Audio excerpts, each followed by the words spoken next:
A number of books have been written about late President Muhammadu Buhari. We saw um, when he left office before his unfortunate demise, we saw that one of his former spokesperson, Femi Adesina, released books talking about Muhammadu Buhari. I remember that book launch very well because I watched it, and uh, former Vice President Professor Yemi Osibanjo gave a very entertaining review of the book, mentioning some of the funny things that happened. You know, for example, when Buhari was told that was informed that news are going around that he's about to get married to a second wife. And the news came to him, and because according to Sibanjo went to Buhari to complain that somebody was making false statements about him, that he wants to sue the person. So Buhari was telling him more or less, relax. What about me? Some people said I want to get married to a second wife. And they even stated the venue and the time and the date for which the wedding will take place. Whereas the person getting married was not aware of any plans like that, you know. So he gave that funny experience and all that. So, but in in about a week now, two books have been released on President Muhammadu Buhari. You know, the first is written by Dr. Charles Omole, and the book is Muhammadu Buhari, From Soldier to Statesman: The Legacy of Muhammadu Buhari, by Dr. Charles Omole. This was launched a week ago on Monday, December 15th. Then 2 days later, another book. This one was written by Alhaji Lai Mohammed, the former Minister of Information and Culture.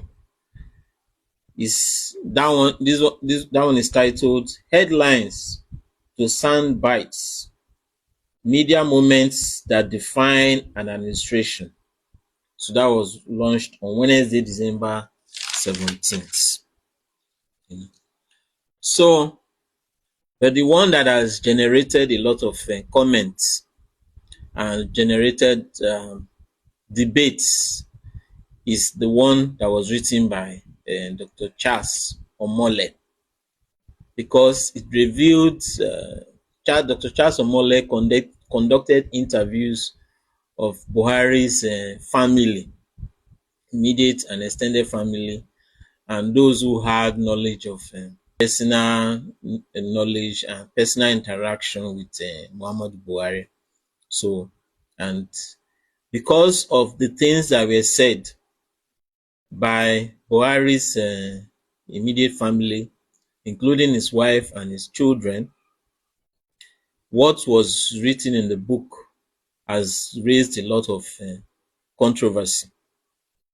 I would really like to read this book. I've not seen it. I'll check a bookshop to see if it's available and possibly make an order for it. I would like to read this book by Dr. Charles Omole, because I'm personally interested in understanding. Because in 2015, I was among those were hopeful that the presidency of Buhari could turn things around. Because at the time there were fears about insecurity, there were insecurity challenges and other challenges. Yeah, corruption.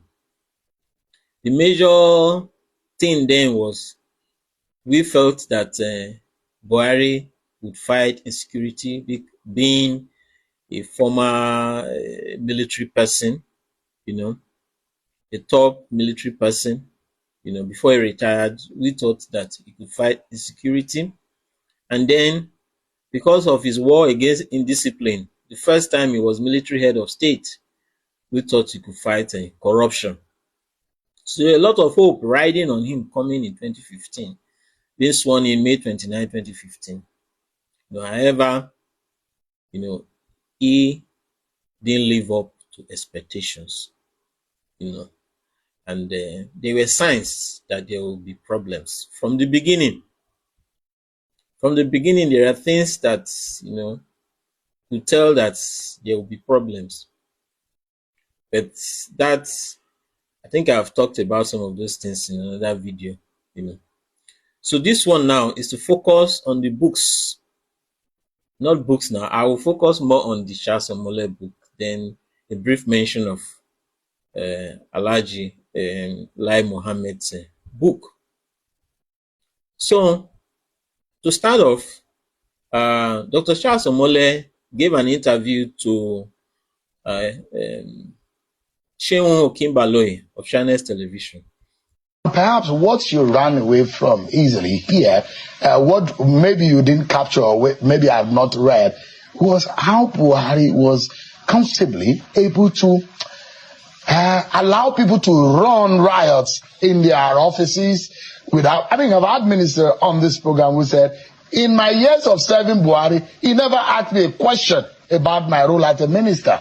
That we didn't see much of here. Well, two things. Number one, this book is not about policy, Buhari policy. It's about the man, Buhari. So, reference to policies is as it relates to his thinking about what he was thinking around that policy rather than the policy itself.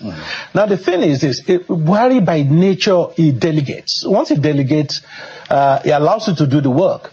But the problem, what people don't understand, is that a lot of what he believed was going on was curated by people around him. I mean, for example, there are things I actually did not include in the book that I felt were probably too hot to put in the book. Like what? The subject matter. Without having to say the details if they are difficult to say. For example, one of the things about Buhari is that he loved reading newspapers. Everybody knows that, right from, the early days. He was a newspaper man. And there were reports that the cabal went to the extent of curating his own newspaper for him. A version of the newspaper. Yes, that would plant stories they want him to read. And and perhaps, I'm not, there are those who even say that this happened to not only President Buhari, that in fact it may be happening to the present president, that he may not be seeing the actual news, and he may not be reading the actual newspaper, and that leaders in that form and shape and height get to the point of being fed with whatever those who are around him and managing them wanted. That is true. The challenge, of course, with someone like Buhari is there's one overarching cabal. But in the current government, there are multiple cabals, and that, I think, has its plus and minus in the sense. So there's a possibility that a president may not know what is happening in the country for 3 days. Of course. Because everything is teleguided. Even the channels he watches. Yeah. That's true. Yeah. Everything is teleguided, is being managed in a way that those who are around him, and that's why the name of Tunde Sabiu, for example, came up as his level of education, his experience, those who they say controlled what went on, who saw the president, what kind of, in fact, the daughter of the president wrote, who somewhat is, what's it called? Auditor. Yeah, and went and discovered that some of the signatures of the president in documents were forged. That's correct. And that's how powerful some of the people around the president. So it's not the fault of some of these presidents sometimes. It could be the fault of those who are managing them, is it?